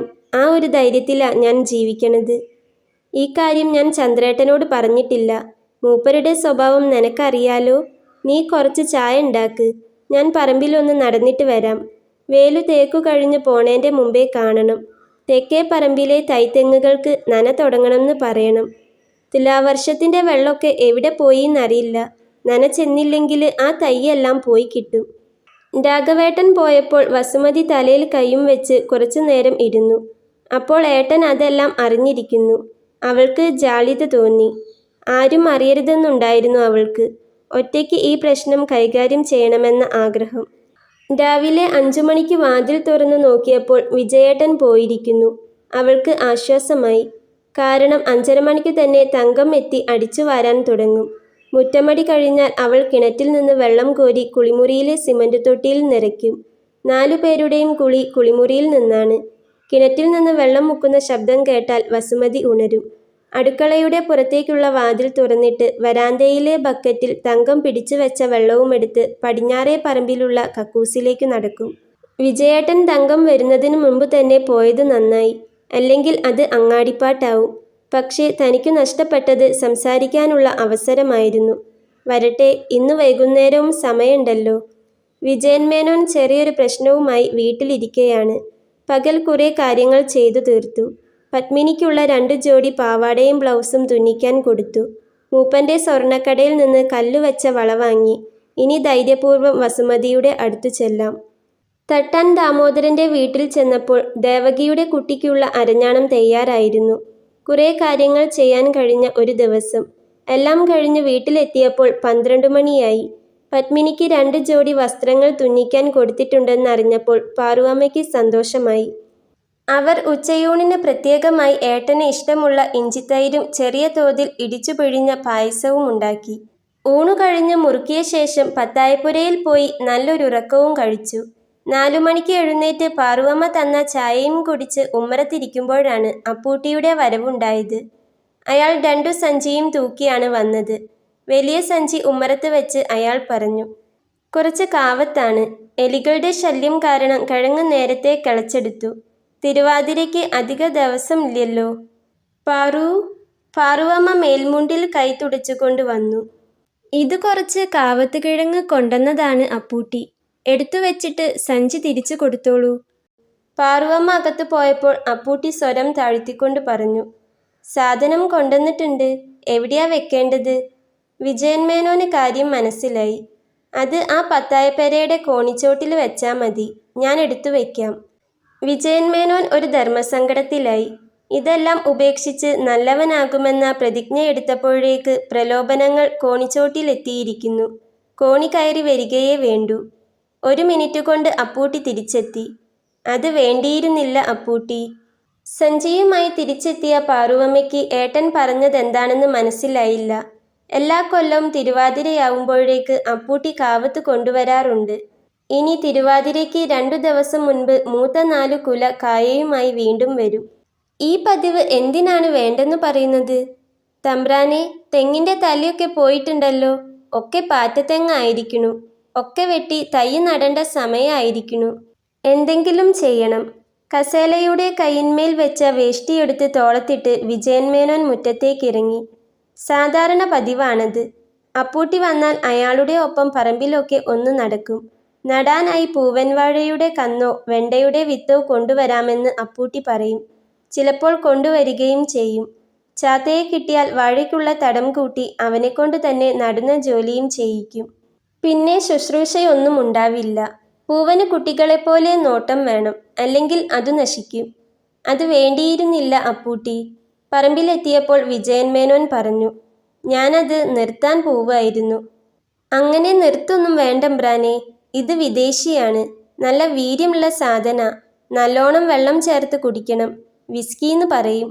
തമ്പ്രാൻ കുടിച്ചിട്ടുണ്ടാവും. എന്നും രാത്രി 1 ഔൺസ് കഴിക്കണത് ചോരയോട്ടത്തിനൊക്കെ നല്ലതാ. തനിക്ക് ചോരയോട്ടം കൂടുതലായിട്ടുള്ള പ്രശ്നമേയുള്ളൂ. എന്തായാലും രുചി നോക്കിക്കളയാം. ഇതുവരെ നാടൻ കള്ളും ചാരായവുമല്ലാതെ വിസ്കി കുടിച്ചിട്ടില്ല. ആ പോരായ്മയും ഇതോടെ തീർന്നോട്ടെ. അങ്ങനെയാണ് ആ നല്ല ദിവസത്തിന്റെ അന്ത്യമെങ്കിൽ എന്തു ചെയ്യാനാണ്? മനുഷ്യൻ ഓരോന്ന് ഗണിച്ചുണ്ടാക്കുന്നു, ദൈവം മറിച്ചും. പക്ഷേ രാത്രി ഊണിനായി താഴേക്കിറങ്ങി പോകുന്നതിനു മുൻപ് കുപ്പിയെടുത്ത് നോക്കിയപ്പോൾ ഓർമ്മ വന്നത് വസുമതിയുടെ മുഖമാണ്. ഇന്ന് അവളുടെ അടുത്ത് എന്തായാലും പോണം. തന്നെ നല്ലവണ്ണം മനസ്സിലാക്കിയ സ്ഥിതിക്ക് ഒരു മുറുക്കാനിലൊന്നും കള്ളിന്റെ മണം ഒളിപ്പിക്കാനാവില്ല. അല്ലെങ്കിൽ ഇന്ന് പോണ്ട എന്നു തീരുമാനിക്കേണ്ടി വരും. അത് കാര്യങ്ങൾ കൂടുതൽ സങ്കീർണമാക്കുകയേ ഉള്ളൂ. രാവിലെ തന്നെ പോകേണ്ടതായിരുന്നു. പക്ഷേ ധൈര്യമുണ്ടായില്ല. അളിയന്മാർ ഉണ്ടാകും. അവരുമായി ഒരു കൂടിക്കാഴ്ച ഇപ്പോൾ വയ്യ. ഇന്നു രാത്രി തന്നെ അവിടെ പോണം. തനിക്ക് വസുമതിയെ ഇന്നു തന്നെ വേണം. രാവിലെ തന്നെ ഇച്ഛാഭംഗമുണ്ടായതാണ്. ദേവകിയെ ഇനി 3-4 ദിവസത്തേക്ക് കിട്ടില്ല. എന്താണ് വേണ്ടത്? അരമണിക്കൂർ നേരത്തെ മാനസിക സംഘട്ടനത്തിനൊടുവിൽ വളരെ വിഷമത്തോടെ അയാൾ കുപ്പി പൊട്ടിക്കാതെ അലമാരയിൽ തന്നെ വെച്ചുപൂട്ടി താഴേക്കിറങ്ങിപ്പോയി. ഊണു കഴിഞ്ഞ് അയാൾ സാവധാനത്തിൽ ഭാര്യാവീട്ടിലേക്ക് പുറപ്പെട്ടു. വൈകിട്ട് എത്തിയാൽ മതി. വസുമതിയുമായുണ്ടായേക്കാവുന്ന ഏറ്റുമുട്ടലിന് സാക്ഷികൾ വേണമെന്നില്ല. കുട്ടികൾ നേരത്തെ ഉറങ്ങും. അപ്പോഴേക്ക് എത്തിയാൽ മതി. വസുമതി നേരത്തെ തന്നെ വാതിലടച്ചിരിക്കുന്നു. പതിവില്ലാത്തതാണ്. 8 മണിക്കൊന്നും ആ വീട്ടിൽ വാതിലടയ്ക്കാറില്ല. അയാൾ ഉറക്കെ മുട്ടി. സാക്ഷം നീക്കുന്ന ശബ്ദം. വസുമതി വാതിൽ മുഴുവൻ തുറക്കാതെ നേരിയ വിടവു മാത്രം വെച്ച് അതിലൂടെ റാന്തൽ ഉയർത്തി നോക്കി. വാതിൽ തുറക്ക് വസുമതി. കുടിച്ചിട്ടാണോ? അല്ല എൻ്റെ വസുമതി, എന്നെ വിശ്വസിക്ക്, ഞാനിനി കുടിക്കില്ല. തീർച്ചയാണോ? അതെ, തീർച്ച. മക്കളെ പിടിച്ച് സത്യടൂ. മക്കളാണേ സത്യം. ഞാനിനി കുടിച്ചിട്ട് ഇവിടെ വരില്ല. അയാൾ സത്യം ചെയ്യലിൽ അല്പം വെള്ളം ചേർത്തത് ഭാര്യ അറിഞ്ഞില്ല. കുടിക്കില്ല എന്നല്ല സത്യം ചെയ്തത്, കുടിച്ചിട്ട് ഇവിടെ വരില്ലെന്നാണ്. താൻ കള്ളസത്യമിട്ടതു കാരണം മക്കൾക്കൊന്നും പറ്റരുതെന്നുണ്ട് അയാൾക്ക്. അവൾ സംശയിച്ച് വാതിൽ തുറന്നു. മക്കളെവിടെ? അവരുറക്കായി. സമയം എത്ര ആയിന്നാ വിചാരം? അയാൾ തളത്തിലെ ഘടികാരത്തിലേക്ക് നോക്കി. 8:30. കുട്ടികൾ ഉറങ്ങേണ്ട സമയം ആവുന്നേയുള്ളൂ. വസുമതി ഇന്ന് അവരെ നേരത്തെ കിടത്തി ഉറക്കിയതാവുമെന്ന് അയാൾക്ക് തോന്നി. അയാൾ അകത്തു കടന്നു. വസുമതി റാന്തൽ നിലത്തുവെച്ച് വാതിലടച്ച് കുറ്റിയിട്ടു. വിജയൻ മേനോൻ ഭാര്യയെ പിന്നിൽ നിന്ന് കെട്ടിപ്പിടിച്ചു. അവളുടെ ചന്തിയുടെ സമൃദ്ധിയിൽ അമരാൻ പക്ഷേ അയാൾക്ക് അവസരം ലഭിച്ചില്ല. വാതിൽ സാക്ഷയിട്ട ഉടനെ അവൾ തിരിഞ്ഞുനിന്ന് അയാളെ മാറ്റി. ഇനി ഇതൊന്നും വേണ്ട. ഒക്കെ കൂടിയിട്ടാണ് വേണ്ടാത്തതൊക്കെ ചെയ്യാൻ തോന്നണത്.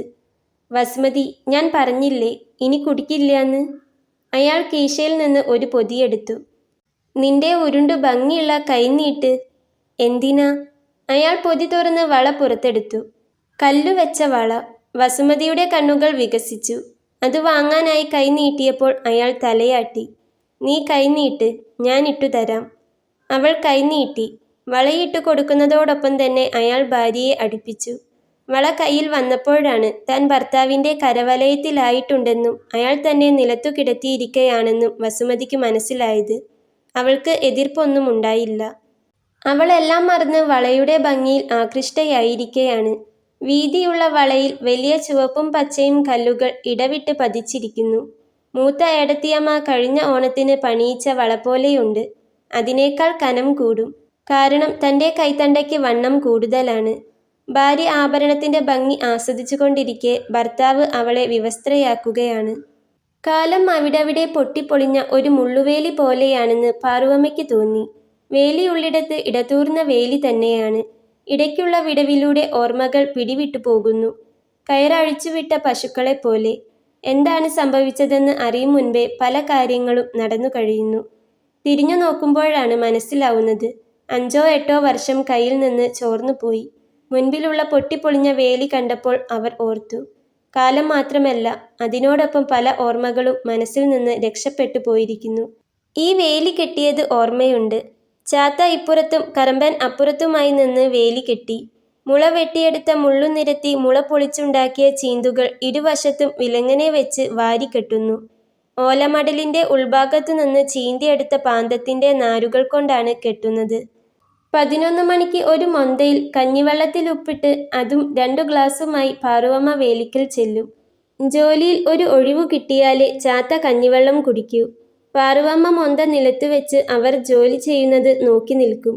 കെട്ടിക്കഴിഞ്ഞ ഭാഗങ്ങൾ പരിശോധിക്കും. അത് ഏതു വർഷത്തിലായിരുന്നു? ഓർമ്മയില്ല.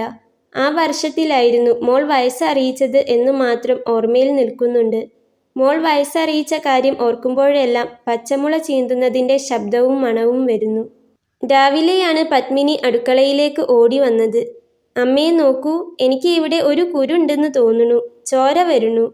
കാലിൻ്റെ ഒടിയിൽ ചൂണ്ടി അവൾ പറഞ്ഞപ്പോൾ അടുപ്പ് ചാണകം കൊണ്ട് തേമ്പി വൃത്തിയാക്കുന്ന ദേവകി ചിരിക്കാൻ തുടങ്ങി.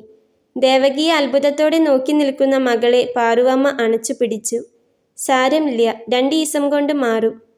അവർ തെക്കേ മുറിയിൽ കാവിയിട്ട നിലത്ത് കറുത്ത കമ്പിളി വിരിച്ചു അതിനു മീതെ അലക്കിയ മുണ്ടു വിരിച്ച് മകളെ ഇരുത്തി. മുൻപിൽ നിലവിളക്ക് കൊളുത്തിവെച്ചു. 4-ാം ദിവസം തരണ്ടുകല്യാണം ഗംഭീരമായി ആഘോഷിച്ചപ്പോൾ പത്തായത്തിൽ നെല്ലും അറയകത്ത് അപ്പൂട്ടി കാഴ്ചവെച്ച വെള്ളരിക്കയും ഇളവനും ചേനയും ഉണ്ടായിരുന്നു. പിന്നെ ഒരു ദിവസം എല്ലാം അപ്രത്യക്ഷമായി. അതെങ്ങനെയാണെന്ന് പാറുവമ്മയ്ക്ക് ഓർമ്മയില്ല. ഒഴിഞ്ഞുകിടക്കുന്ന പത്തായത്തിൽ എലിക്കാട്ടത്തിൻ്റെയും അറയിൽ നരിച്ചീറുകളുടെയും മണം തങ്ങി നിന്നു. പത്തായപ്പുരയുടെ അറയകത്ത് വെച്ചിരുന്ന വലിയ ചരക്കുകളും ഓട്ടുരുളികളും കൂറ്റൻ ചട്ടുകങ്ങളും എങ്ങനെയോ അപ്രത്യക്ഷമായിരിക്കുന്നു. പത്തായപ്പുരയിൽ കേശവൻ വൈദ്യർ ഇടയ്ക്കു കയറിപ്പോയി. ഇറങ്ങി വന്ന് ഉമ്മറത്തിരുന്ന് പുതിയ കഷായത്തിന് കുറിപ്പടി തരികയോ ഇപ്പോഴുള്ള കഷായം തന്നെ തുടർന്നു കൊടുക്കാൻ പറയുകയോ ചെയ്യും. എന്താണ് സംഭവിച്ചതെന്ന് ഓർക്കാൻ പാറുവമ്മ ശ്രമിച്ചു. അവിടെയെല്ലാം ഓർമ്മയുടെ വേലി കുറ്റിയടക്കം പോയിരിക്കുന്നു. ഇനി അതു കെട്ടലൊന്നും ഉണ്ടാവില്ല. എന്താ അമ്മ ഇവിടെ വന്നു നിൽക്കണത്?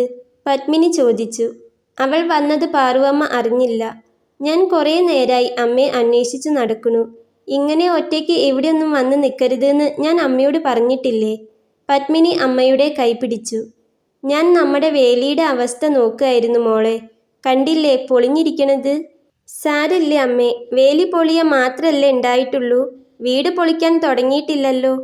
പാറുവമ്മ മകളെ നോക്കി.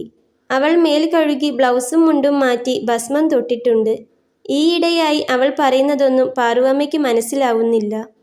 അമ്മേ, വേലി തന്നെത്താൻ പൊളിയണതല്ല, പൊളിക്കണതാണ്. കാളി പൊളിച്ചു കൊണ്ടോവണത് ഞാൻ കാണാറുണ്ട്. എല്ലാം അവളുടെ അടുപ്പിലെത്തുന്നുണ്ട്. പറമ്പിൽ വീഴണ മടലും തേങ്ങയും വല്ലതും നമുക്ക് കിട്ടണുണ്ടോ ഇപ്പോ? എന്തെങ്കിലും പറയാൻ പറ്റോ? വല്ലതും പറഞ്ഞാൽ പിന്നെ ഇവിടെ ജീവിക്കാൻ പറ്റില്ല. ഒന്നും മനസ്സിലാവാത്ത മട്ടിൽ നോക്കി നിൽക്കുന്ന അമ്മയെ അവൾ കൈപിടിച്ച് നടത്തി. വടക്കേ അതിരിൽ പാമ്പിൻകാവ് ഇരുട്ടു പിടിച്ചു കിടന്നു. പാറുവമ്മ കുറച്ചു നേരം അതും നോക്കി നിന്നു. എത്ര കാലായി പൂജ ചെയ്തിട്ട്? അമ്മ ഇങ്ങോട്ട് വരൂ. ചെയ്യാൻ പറ്റാത്തതിനെ പറ്റി പറഞ്ഞിട്ട് കാര്യമില്ല. ചെയ്തതിനെ പറ്റി ഓർത്താ മതി. എന്താത്? നമ്മൾ ഇന്നലെ 2 നേരം കഞ്ഞി കുടിച്ചു. ഇന്നും ഉച്ചയ്ക്ക് കുടിച്ചു. വൈകുന്നേരത്തേക്കുള്ളതും ഉണ്ടാവും. നാളെ എന്താ ചെയ്യാൻ പോണെന്നറിയില്ല. ആലോചിക്കാതിരിക്കാ നല്ലത്. പത്മിനി ആലോചിച്ചു. പാമ്പിൻകാവിൽ എല്ലാ കൊല്ലവും എമ്പ്രാന്തിരി വന്ന് പൂജ ചെയ്യാറുണ്ട്. രാവിലെ തന്നെ അറുമുഖനോട് പറഞ്ഞ് കാവിൻ്റെ പടിഞ്ഞാറ് വശം പുല്ലും പാഴ്ചെടികളും ചെത്തി വൃത്തിയാക്കിക്കും. 1 കൊല്ലത്തെ വളർച്ചയുള്ള കുറ്റിക്കാടുകൾ 1 മുറിയുടെ വലുപ്പത്തിൽ പിൻവാങ്ങും. ദേവകി അവിടം ചാണകം മെഴുകി വൃത്തിയാക്കും. വൈകുന്നേരമാകുമ്പോഴേക്ക് ചിത്രകൂടക്കല്ലിന് മുൻപിലുള്ള സ്ഥലം ഉണങ്ങിയിട്ടുണ്ടാവും. അവിടെയാണ് കുറുപ്പ് കളം വരയ്ക്കുക. ഒരിക്കൽ അവിടെ സർപ്പത്തുള്ളൽ ഉണ്ടായിട്ടുള്ളത് പത്മിനിക്ക് ഓർമ്മയുണ്ട്. നേരിയ ഓർമ്മ മാത്രമേയുള്ളൂ. വർഷങ്ങളെ ചവിട്ടി മെതിച്ച് കടന്നുപോയ ഋതുക്കൾ നാശപ്പെടുത്തുക കാരണം അവിടവിടെ ചായം അടർന്നുപോയ ചിത്രങ്ങൾ. തുള്ളുന്ന കൈകളിൽ കിടന്ന് വിറയ്ക്കുന്ന കൗങ്ങിൻ പൂക്കുലകൾ. മുടിയഴിച്ചിട്ടുലയുന്ന ഇളം ദേഹങ്ങൾ. ഉടുക്കിൻ്റെയും വായ്പാട്ടിൻ്റെയും ശബ്ദലഹരിക്കിടയിൽ നീങ്ങി നിരങ്ങി കളം മുഴുവൻ മായ്ക്കുന്നു. വെളിച്ചപ്പാടിൻ്റെ ഹിയ്യാ വിളികൾ. വെളിച്ചപ്പാടിൻ്റെ കൽപ്പനകൾ കേൾക്കാനെന്ന പോലെ പത്മിനി ഒരു നിമിഷം നിന്നു. അമ്മേ, അമ്മയ്ക്ക് കാവിലെ പൂജ ചെയ്തിരുന്നതൊക്കെ ഓർമ്മയുണ്ടോ? ഉണ്ട്. അവർ തലയാട്ടി. അതെല്ലാം കാലത്തിൻ്റെ പൊളിഞ്ഞിട്ടില്ലാത്ത വേലികൾക്കുള്ളിലെ സംഭവങ്ങളാണ്. അവിടെ വേലി ഉറപ്പുള്ളതാണ്. പച്ചപ്പടർപ്പുകളും പൂത്തുനിൽക്കുന്ന അരിപ്പൂച്ചെടികളും നിറഞ്ഞതാണ്. അമ്മേ വരൂ. അവൾ അമ്മയുടെ കൈ പിടിച്ചു വലിച്ചു. ഇപ്പോൾ തൊട്ട് അങ്ങനെയാണ്. എന്തെങ്കിലും പറഞ്ഞാൽ മതി. അതും ആലോചിച്ചുകൊണ്ട് അവിടെ ഒരു നിൽപ്പാണ്. സ്ഥലകാലങ്ങൾ അവരുടെ കയ്യിൽ നിന്ന് വഴുതിപ്പോകും. കഴിഞ്ഞ കാലത്തിൻ്റെ ചിത്രങ്ങൾ പൊടി തട്ടാൻ ശ്രമം നടത്തും. പല ചിത്രങ്ങളും പൊടി പിടിച്ചതല്ല, ശരിക്കും പൂതലിച്ചതാണ് എന്ന ബോധം വരുമ്പോൾ ആ ശ്രമം ഉപേക്ഷിക്കും. അമ്മേ, സൂക്ഷിച്ചു നടക്കൂ. തെങ്ങിൻ്റെ ചോട്ടിൽ കൂടെ നടക്കണ്ട. തേങ്ങയും മടലുമൊക്കെ ഉണങ്ങി വീഴാറായി നിൽക്കണുണ്ട്. ഇനി തെങ്ങ് കയറണോരുടെ എഴുന്നള്ളത്ത് എന്നാണാവോ? അല്ലെങ്കിൽ വന്നിട്ട് നമുക്കെന്താ കാര്യമല്ലേ? ഒക്കെ വിറ്റ് അഡ്വാൻസ് വാങ്ങിയില്ലേ ആങ്ങള? എന്നാലും ഇത് ആരുടെയും മണ്ടേല് വീഴാതെ കഴിക്കാലോ. കിടപ്പിലാവുന്നതിനു മുൻപ് വിജയൻ മാമ 2 കൊല്ലത്തേക്കുള്ള തേങ്ങ മുഴുവൻ വിറ്റ് അച്ചാരം വാങ്ങിയിരിക്കുന്നു. ഒരു ഏകാദശിക്ക് അമ്മയ്ക്ക് വേണ്ടി ഇളനീർ ഇടാൻ അറുമുഖനെ വിളിച്ചപ്പോഴാണ് വിജയൻ മാമ പറയുന്നത്, ഇളനീർ ഇടണ്ട, മൊയ്തീന് അതിൻ്റെ ഒക്കെ കണക്കുണ്ടാവും. അന്ന് അമ്മ വെള്ളം കൂടി കുടിക്കാതെ കിടന്നു. തേങ്ങയ്ക്ക് വില കൂടുമ്പോൾ മാപ്പിള ആൾക്കാരുമായി വന്ന് തെങ്ങു കയറ്റിക്കുന്നു. അടർന്നു വീണ തേങ്ങകളുടെ കണക്കു പറയുന്നു. വീണ തേങ്ങകൾ ആരെങ്കിലും വന്ന് എടുത്തുകൊണ്ടു പോകുകയാണെന്നു പറയുന്നതൊന്നും അയാളിൽ ഏശുന്നില്ല. ഞമ്മക്കതൊന്നും അറിയണ്ട, അതൊക്കെ നോക്കണ്ടത് ഇങ്ങടെ ചുമതലയില്ലേ? 25 തേങ്ങ വീട്ടാവശ്യത്തിന് തരുമെന്നായിരുന്നു കരാർ. ഏറ്റവും മോശം തേങ്ങയെ തരൂ. ആ തെരവിൽ നിന്നു തന്നെ ഉണങ്ങി വീണുപോയ തേങ്ങയുടെ എണ്ണം തിട്ടപ്പെടുത്തി കുറയ്ക്കുകയും ചെയ്യും. അടയ്ക്കയും മുൻകൂറായി വിറ്റതു തന്നെയാണ്. ഇനി എന്തൊക്കെയാണാവോ മുൻകൂറായി വിറ്റിരിക്കുന്നത്? പത്മിനി തിരി തെറുത്തു നിലവിളക്കിലിട്ടു. വിളക്കിൽ എണ്ണ കുറച്ചു ബാക്കിയുണ്ട്. അതു 2 ദിവസത്തേക്ക് കൂടി ഉപയോഗിക്കണം. 3-ാം ദിവസം എണ്ണ വാങ്ങിക്കാൻ ആരെങ്കിലും പണവുമായി വരുമെന്ന പ്രതീക്ഷയൊന്നുമില്ല. എണ്ണക്കാരൻ കാദർക്ക ഇപ്പോൾ വരാറില്ല. വല്ലപ്പോഴും വരുമ്പോൾ ചിരിച്ചുകൊണ്ട് ചോദിക്കും, കായ് ഒന്നും ആയില്ല അല്ലേ? അയാൾ ചീത്ത വിളിച്ചിരുന്നെങ്കിൽ ഇത്ര വിഷമം ഉണ്ടാവില്ലായിരുന്നു. അയാൾക്ക് കൊടുക്കാനുള്ള പണത്തിൻ്റെ കണക്ക് നോട്ട് പുസ്തകത്തിലെ ഒഴിഞ്ഞ ഏടുകളിലൊന്നിൽ എഴുതി വെച്ചിട്ടുണ്ട്. 9-ാം ക്ലാസിൻ്റെ പകുതി വെച്ച് പഠിത്തം നിർത്തിയപ്പോൾ എടുത്തുവെച്ച കണക്കുനോട്ട് പുസ്തകത്തിൽ കൊടുക്കാനുള്ള പണത്തിൻ്റെ പട്ടികകൾ നിരന്നു. അതും കണക്കു തന്നെ. കണക്കു പുസ്തകത്തിൻ്റെ തലയിലെഴുതിയ വരയ്ക്കും മാറ്റമൊന്നുമില്ല. അമ്മേ, വിളക്ക് കൊളുത്താൻ പോവുക, കാലും മുഖവും കഴുകൂ. വിളക്കു കണ്ട ശേഷം പാറുവമ്മ നാമം ജപിക്കാനിരുന്നു. അത് 1-2 മണിക്കൂർ നീണ്ടുപോകും. പണ്ടൊക്കെ 10 മിനിറ്റ് കൊണ്ട് കഴിച്ചിരുന്നതാണ് നാമജപം. അവർക്കിപ്പോഴും ആശ ബാക്കിയുണ്ട് എന്നർത്ഥം. എന്നെങ്കിലും ദൈവം തൻ്റെയും മകളുടെയും കഷ്ടപ്പാടുകൾ കണ്ടു മനസ്സിലാക്കി അത് മാറ്റിത്തരുമെന്ന് അവർ വിശ്വസിച്ചു. സുഖദുഃഖങ്ങളുടെ ആകത്തുകയിൽ അവർ വിശ്വസിച്ചു. കണക്കു നോക്കുമ്പോൾ ഇപ്പോൾ നല്ല കാലം വരേണ്ട സമയമായിരിക്കുന്നു. അത്രയധികം ദുരിതം അനുഭവിച്ചു തീർത്തിട്ടുണ്ട്.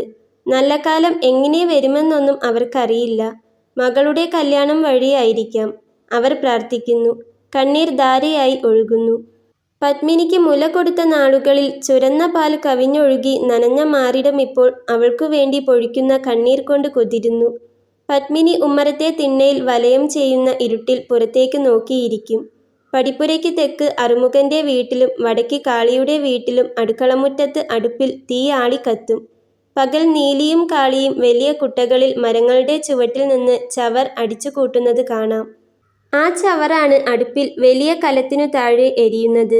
അവൾക്ക് ഓർമ്മ വെച്ച കാലം മുതൽ കാണുന്ന ദൃശ്യമാണ്. ഒരു മാറ്റവുമില്ല. ഇനി കുറച്ചു കഴിഞ്ഞാൽ വാഴയിലയിൽ മീൻ ചുടുന്നതിൻ്റെ മണം വരും. അടുപ്പ് രാത്രി വൈകുന്നതുവരെ അങ്ങനെ ആളിക്കത്തിക്കൊണ്ടിരിക്കും. രാത്രി ആളുകൾ അങ്ങോട്ടും ഇങ്ങോട്ടും നടക്കുന്നത് നിഴലുകൾ പോലെ കാണും. രാത്രി വൈകിയാൽ എല്ലാവരും കൂടണയുമ്പോഴാണെന്ന് തോന്നുന്നു കാളിയുടെ വീട്ടിൽ നിന്ന് കേൾക്കുന്ന വഴക്ക് ആരുടെയെങ്കിലും നിലവിളിയിൽ അവസാനിക്കുന്നു. ഒരു മാറ്റവുമില്ല. അവരുടെ ജീവിതം നിശ്ചലമാണ്. സർക്കാർ മാറ്റമോ ഭൂപരിഷ്കരണങ്ങളോ അവരുടെ ജീവിത നിലവാരം ഉയർത്തിയിട്ടില്ല. മാറ്റം ആരെങ്കിലും പ്രതീക്ഷിച്ചിരുന്നോ? അറുമുഖൻ പറയുന്നത് അവൻ പ്രതീക്ഷിച്ചിരുന്നുവെന്നാണ്. വായ്പിട്ടുകൾക്കും മുദ്രാവാക്യങ്ങൾക്കും അപ്പുറത്ത് എന്താണ് സംഭവിക്കുന്നത് എന്നവൻ ചോദിക്കുന്നു. പത്രങ്ങളിൽ വരുന്ന വാർത്തകൾ അവൻ ചൂടോടെ കൊണ്ടുവന്നു തരുന്നു. പുറം ലോകവുമായി പത്മിനിക്കുള്ള ഒരേയൊരു ബന്ധം അറുമുഖൻ കൊണ്ടുവരുന്ന വാർത്തകളാണ്. കൊച്ചമ്പ്രാട്ടി, റഷ്യക്കാര് അമേരിക്കക്കാരുടെ വിമാനം വെടിവെച്ച് വീഴ്ത്തിന്ന്. എന്നിട്ട് അത് പറപ്പിക്കണ ആളില്ലേ, അയാളെ റോക്കറ്റിലിരുത്തി താഴത്തേക്കിറക്കിയിത്രേ. നല്ല ഉയരത്തിൽ പോണ വിമാനാത്രേ. U2 അതിൻ്റെ പേര്. നമുക്കൊന്നും കാണാൻ പറ്റില്ലാന്ന്. അത്ര ഉയരത്തിൽ പോണ ആ വിമാന റഷ്യക്കാര് വീഴ്ത്തിയത്. അറുമുഖൻ ഗ്രാമീണ വായനശാലയിൽ പോയി അന്നന്നത്തെ പത്രം വായിക്കുന്നു. അത്ര രാവിലെ വായനശാല തുറന്നിട്ടുണ്ടാവില്ല. പക്ഷേ മാതൃഭൂമിയും ദേശാഭിമാനിയും വരാന്തയിൽ കിടക്കുന്നത് അവൻ എടുത്തു വായിക്കും. ഒരേ വാർത്ത തന്നെ 2 പത്രങ്ങൾ 2 വിധത്തിൽ പ്രസിദ്ധപ്പെടുത്തുന്നത് അവനിൽ കൗതുകമുണ്ടാക്കുന്നു. രണ്ടിൻ്റെയും ഇടയിലെവിടെയോ ആണ് സത്യം കിടക്കുന്നതെന്നവനു മനസ്സിലാവുന്നു. കണ്ണു തുറന്നിരിക്കയും തലച്ചോറ് പണയപ്പെടുത്താതിരിക്കയുമാണ് വേണ്ടത്. അതവന് ധാരാളം സംശയങ്ങളുണ്ടാക്കി. ആ സംശയങ്ങൾ അവൻ പത്മിനിയോട് പറയും. കൊച്ചമ്പ്രാട്ടി ഒരു പത്രത്തിൽ പറയണത് അവര് റോക്കറ്റ് അയച്ച് അതിൽ അയാളെ താഴ്ത്തിറക്കിയെന്ന. മറ്റേതിൽ പറയണത് റോക്കറ്റ് കൊണ്ട് വിമാനം തകർന്നപ്പോൾ അയാൾ പാരച്യൂട്ടിൽ സ്വന്തം ഇറങ്ങിയതാണെന്ന. അപ്പോൾ റഷ്യക്കാർ പിടിച്ച് ജയിലിലിട്ടൂന്ന്. രണ്ടാമത്തതായിരിക്കും ശരിയെന്ന എനിക്ക് തോന്നണത്. ഓല് പറയണത് അങ്ങനെ ഇറക്കിക്കൊണ്ടുവരാൻ റഷ്യക്കാർക്ക് പറ്റുംന്ന. കാളിയുടെ മക്കളെ ഉദ്ദേശിച്ചാണവൻ പറഞ്ഞത്. മറ്റൊരിക്കൽ അവൻ പറയുകയുണ്ടായി, കൊച്ചമ്പ്രാട്ടി, കാര്യമൊക്കെ ശരിയെന്നെ. കമ്മ്യൂണിസ്റ്റ് പാർട്ടി പാവങ്ങളുടെ പാർട്ടിയാണ്. പക്ഷെ അവര് ഭരിച്ചിട്ട് എന്തായി? പാവങ്ങളേക്കാൾ ഗുണമുണ്ടായത് ആർക്കാണ്? ഇടനിലക്കാർക്കല്ലേ. നിങ്ങളുടെ നിലമൊക്കെ പോയി. ആ നിലമൊക്കെ ആർക്കാ കിട്ടിയത്? അപ്പൂട്ടിക്കും അപ്പൂട്ടിനെ പോലത്തോർക്കും. അവര് പാവങ്ങളായിരുന്നോ? ഇപ്പോൾ നിങ്ങൾക്ക് പകരം അവര് ജന്മിമാരായി. അത്ര തന്നെ. ഒരീസം കൊണ്ട് അവരൊക്കെ പാർട്ടിയിൽ ചേർന്നു. ഞങ്ങളുടെ കൂലി കൂട്ടി. ശരിയാണ്. പക്ഷേ സാധനങ്ങളുടെ വിലയും അതിൻ്റെ ഒപ്പം കൂടിയിട്ടുണ്ട്. മുമ്പേ വാങ്ങിയ സാധനങ്ങളൊക്കെ തന്നെ ഇപ്പോഴും വാങ്ങാൻ പറ്റുന്നുള്ളൂ. പഠിക്കൽ നിന്നുകൊണ്ട് അവൻ സംസാരിക്കും. അവൻ എഴുത്തും വായനയും പഠിക്കാൻ തുടങ്ങിയതിനു കാരണം താനാണെന്ന് അവൾ ഓർക്കും. 6 കൊല്ലം തുടർച്ചയായി സ്കൂളിൽ പോയതും താൻ കാരണമാണ്. പക്ഷേ സ്വതന്ത്രമായി ചിന്തിക്കാനാക്കിയത് അവൻ്റെ സ്വന്തം കഴിവുകൊണ്ട് മാത്രമാണ്. കാളിയുടെ മക്കളെപ്പറ്റി അവൻ പറയും. അവര് പാർട്ടി പറയണതെന്താച്ചാൽ അപ്പടി വിശ്വസിക്കും. അതിനപ്പുറത്ത് ഒന്നുമില്ല. എന്നോട് അധികം സംസാരിക്കാൻ വരാറില്ല. പത്തായപ്പുരയിൽ നിന്ന് വിജയൻ മാമയുടെ ശബ്ദം കേൾക്കുന്നു. അമ്മയെ വിളിക്കുകയാണ്. വിശന്നു തുടങ്ങിയിട്ടുണ്ടാവും. അമ്മ നാമം ചെല്ലൽ കഴിഞ്ഞെണീക്കുമ്പോഴേക്ക് കഞ്ഞി ചൂടാക്കി വയ്ക്കാം. ചമ്മന്തി അരയ്ക്കാൻ നാളികേരമില്ല. ചുടാൻ പപ്പടവുമില്ല. അങ്ങനെ കുടിക്കട്ടെ.